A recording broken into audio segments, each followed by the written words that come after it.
माननीय नामदार श्री देवेंद्र फडणवीस मुख्यमंत्री तथा गृहमंत्री महाराष्ट्र राज्य मुंबई यांच्या उपस्थितीत 61 माओवाद्यांचे आत्मसमर्पण व नक्षल पीडित कुटुंबियांना धनादेशाचे वितरण केले जाणार आहे।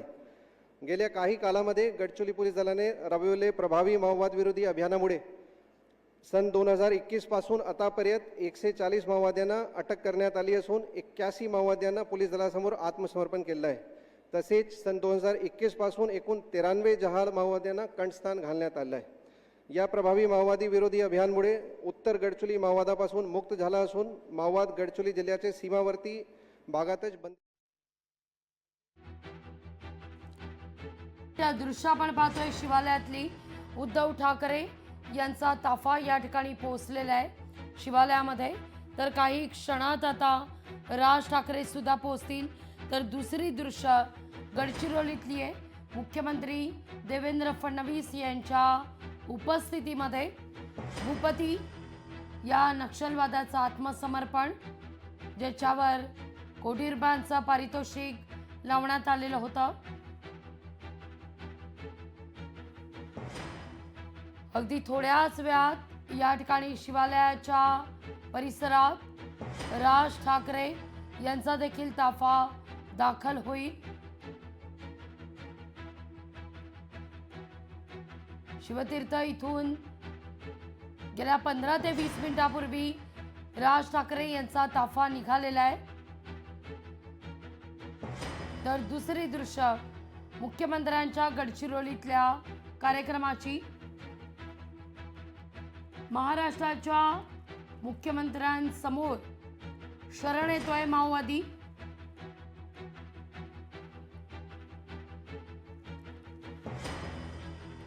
भूपतीवर मोठ्या प्रमाणावर पारितोषिक लावण्यात आलेलं होतं आणि आता भूपतीचं या ठिकाणी आपण आत्मसमर्पण पाहणार आहोत।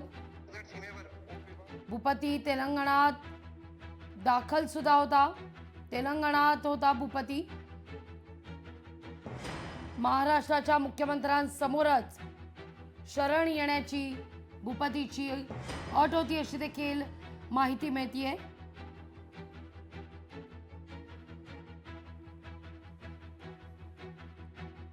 शिष्टमंडळ आपण पाहतोय आयोगाच्या भेटीकरता पोहोचतंय, पण त्यापूर्वी मात्र शिष्टमंडळाची शिवालयात भेट होईल, चर्चा होईल, संवाद होईल, जसा कालही झालेला होता। त्यानंतर शिवालयातून हे शिष्टमंडळ मुख्य निवडणूक आयुक्तांच्या भेटीकरता पोहोचेल। काल बैठकीत समाधान झालेलं नव्हतं, समाधानकारक उत्तरं मिळालेली नव्हती। त्यामुळे आज पुन्हा एकदा ही भेट होईल, चर्चा होईल। जर निवडणूक मतदान याद्यांमध्ये इतका गोंधळ आहे, अभूतपूर्व घोळ आहे, तर मात्र निवडणुकीला तुम्ही कसे काय सामोरे जाताय अशी विचारणा राज ठाकरे यांनी निवडणूक आयोगाला केलेली होती। काही प्रश्नांची मात्र उत्तरं आपण देऊ शकत नाही, केंद्र स्तरावर या सगळ्या प्रश्नांची उकल होऊ शकते अशी भूमिका निवडणूक आयोगानं घेतल्यामुळे आज पुन्हा एकदा या मुद्द्यावर चर्चा होईल,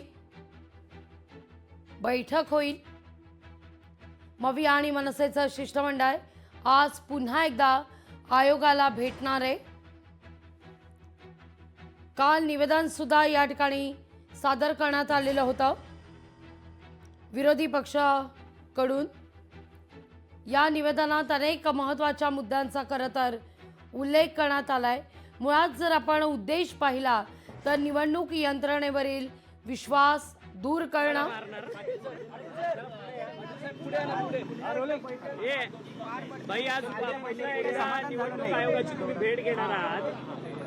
नाही, आज कालची जी बैठक झाली आमची, त्या बैठकीमध्ये प्रामुख्यानं निवडणूक निर्णय अधिकारी त्यांनी आहेत, त्यांनी या आमच्या काही मुद्द्यांना संमती दर्शवली की या संमतीमध्ये डबल मतदान आहे, काही ठिकाणी 4-4 वेळा एकाच माणसाचं नाव आहे। सांप्रतच्या आज पनवेलमध्ये 23,000 मतं वाढलीत, त्यातली जवळजवळ 4,000 मतं परत डबल आहेत। म्हणजे हे अनेक मुद्दे सर्वांनी दिली. मी या ठिकाणी सांगतो, ही माहिती आम्ही तिथे मांडली आणि त्यामुळे ते म्हणाले की आपण उद्या बसूया. म्हणजे आज आम्ही 50% लढाई जिंकलेली असं मला वाटतं. आणि यामध्ये जोपर्यंत निवडणुका घेण्याची प्रक्रिया सुरू करू नये, जोपर्यंत यादी ज्या आहेत मतदारांच्या या स्वच्छ पारदर्शक झाल्या पाहिजेत, ही मागणी आमची प्रामुख्याने. पारदर्शक घेतील तुमच्या या भेटीनंतर पारदर्शक घेतील असं तुम्हाला घ्यावं लागेल. जर लोकशाही आहे असं वाटत असेल तर आपल्याला घ्यावं लागेल. आणि ते नाहीतर आत्ताची मीटिंग आहे त्याच्यामध्ये आम्हाला वेगळा निर्णय घ्यावा लागेल. ते तुम्ही मला मीटिंगच्या पूर्वीच जाहीर करायला लागताय.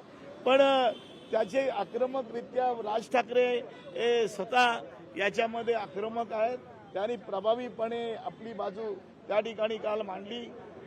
जयंत पाटलांनी मांडली, मी मांडली. आणि विशेषतः याच्यामध्ये जे बाकीचे पक्ष आहेत, आमच्या कम्युनिस्ट पक्षाचे अजित नवल्यांनी या ठिकाणी ज्या बाजू मांडल्या त्या बाजू एवढ्या प्रभावी होत्या की याच्यामध्ये या गोष्टीमध्ये कुठे नकारात्मक असं उत्तर द्यायची हिंमत निवडणूक निर्णय अधिकाऱ्याला झाली नाही.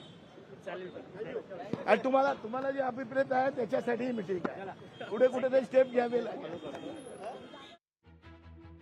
आजही आपलं समाधान झालं नाही तर आम्हाला भूमिका घ्यावी लागेल असे संकेत देत आहेत जयंत पाटील शेकापचे. तर राज ठाकरे यांचा ताफा आता शिवालयाच्या दिशेनं मरीन ड्राईव्हचा परिसर पार करून कोस्टर रोड मार्गे शिवालयाच्या दिशेनं पोहोचत असलेले राज ठाकरे आपण या क्षणी पाहतोय. कोस्टर रोड परिसरात राज ठाकरे यांचा ताफा दाखल झालेला आहे. तर तिथं नक्षलवाद्यांचं आत्मसमर्पण गडचिरोलीतला मुख्य कार्यक्रम, ज्या ठिकाणी स्वतः राज्याचे मुख्यमंत्री देवेंद्र फडणवीस उपस्थित. या घडीच्या या दोन महत्वाच्या बातम्या आपण पाहतोय. शिवालयात ठाकरेंच्या शिवसेनेचे अनेक वरिष्ठ नेते पदाधिकारी दाखल होण्यास सुरुवात झाली आहे. भाग्यश्री, आपण आता नुकतंच ऐकलं जयंत पाटील काय म्हणाले. जयंत पाटलांचं असं म्हणणं आहे की जर आज आपलं समाधान झालं नाही उत्तरानं तर मात्र भूमिका घ्यावी लागेल.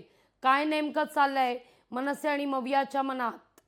नक्कीच. खरं तर राघवी, ही जी गोष्ट आहे ही कालच आपल्या एका सूत्रांनी आपल्याला सांगितलेली होती की सर यांनी भूमिका घेतली नाही निवडणूक आयोगाने आणि नीट उत्तरं दिली नाही तर मात्र आपल्याला भूमिका घ्यावी लागेल अशी माहिती मवियातल्या एका सूत्राने आपल्याला दिलेली होती. आणि ही भूमिका काय असेल असा प्रश्न आपण त्यांना ज्या वेळेला विचारला त्यावेळी आंदोलनाची भूमिका असेल. याआधी देखील हजारो केसेस आम्ही अंगावर घेतलेले आहेत, त्यानंतर सुद्धा आम्ही हजारो केसेस अंगावर घ्यायला तयार आहे, मात्र ही लोकशाही टिकली पाहिजे अशा पद्धतीचं वक्तव्य त्या सूत्राने आपल्याशी बोलताना केलेलं होतं. त्यामुळे एकंदरीत बघितलं तर रस्त्यावर उतरण्याची देखील या लोकांची तयारी आहे, तशी भावना देखील त्यांची झालेली आहे. याचं कारण काल देखील यांना समाधानकारक उत्तर जी आहेत ती निवडणूक आयोगाच्या अधिकाऱ्यांकडून दिली गेलेली नाहीये. काल देखील अनेक प्रश्न उपस्थित आहे, मात्र निवडणूक आयोग मूग घेऊन गप्प बसलेला होता अशा पद्धतीची माहिती काल सूत्रांनी दिली होती.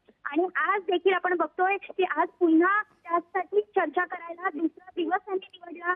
आज दुसरा दिवस आहे. कालची अपूर्ण राहिलेली चर्चा आज पूर्ण होईल अशी अपेक्षा आहे. मात्र जर निवडणूक आयोगाने उत्तरं दिली नाही तर मात्र भूमिका घ्यावी लागेल. रस्त्यावर उतरण्याची भूमिका घेऊ शकतात. आंदोलनाच्या पवित्र्यात मविया आणि सहयोगी पक्ष जाऊ शकतात. यामध्ये राज ठाकरेंचा देखील सहभाग आहे. खरं तर राज ठाकरे जे आहेत ते पहिल्या दिवसापासून बॅलेट पेपरवर निवडणुका घ्या यासाठी आग्रही होते. याआधी देखील त्यांनी अनेक वेळेला आपल्या भाषणामध्ये बॅलेट पेपर संदर्भात माहिती दिली होती. आणि आपल्याला लाघवी दृश्यांना दिसत असेल राज ठाकरे आता पोस्टलवर पोहोचलेले आहेत. त्यांचा ताफा जो आहे तो मंत्रालयाच्या दिशेने आता जाताना पाहायला मिळतो. आधी शिवालय इथे थांबतील, आधी पूर्ण सगळी मीटिंग परत एकदा होईल आणि या मीटिंग मध्ये देखील कदाचित काय पुढची भूमिका घ्यायची या संदर्भातला निर्णय होऊ शकतो आणि ते ठरवून मग हे लोक परत मंत्रालयात जातील, तिथे अधिकाऱ्यांशी भेटतील, बोलतील आणि जर पुन्हा समजा उत्तरं दिली नाहीत तर हे लोक आंदोलनाच्या पवित्र्यात नक्कीच असतील अशी एकंदरीत शक्यता जी आहे ती वर्तवण्यात येते लाघवी. अगदी भाग्यशी, आजच्या शिष्टमंडळात मात्र शरद पवार यांचा समावेश नसेल, कारण नियोजित कार्यक्रम आहेत, त्यामुळे पवार मुंबईत नाही आहेत, त्यामुळे पवार हे पुण्यात असतील. पण आजच्या शिष्टमंडळाचा आपण एक अपडेट पाहिलं तर शेकापचे जयंत पाटील तर आहेत, या ठिकाणी बाळासाहेब थोरात सुद्धा आहेत काँग्रेसचे. पण विशेष म्हणजे काल आदित्य ठाकरे होते, उद्धव ठाकरे यांच्या समवेत उपस्थित. आज राज ठाकरेंच्या ताफ्यात अमित ठाकरे सुद्धा दिसत आहेत. नक्कीच लाघवी याच्यावर येणारच होते आता की आजच्या ताफ्यामध्ये अमित ठाकरे सुद्धा स्वतः सहभागी झालेले आहेत. काल आदित्य ठाकरे होते, आज अमित ठाकरे देखील या ताफ्यामध्ये सहभागी झाले. त्यांची जी गाडी आहे ती देखील या ताफ्यामध्ये दिसतीये. स्वतः अमित ठाकरे आज इथे दाखल झालेले आहेत या सगळ्या गोष्टींसाठी चर्चा करण्यासाठी. आणि सगळ्यात महत्त्वाची गोष्ट म्हणजे शरद पवारांचा नियोजित दौरा असल्यामुळे ते येणार नसते, तरी त्यांच्या पक्षातले अनेक वरिष्ठ नेते असतील, जयंत पाटील असतील, त्याचबरोबर सुप्रिया सुळे असतील, हे देखील तिथे असतील. नेते मला थांबवते, विजय वडेट्टीवार बोलताय.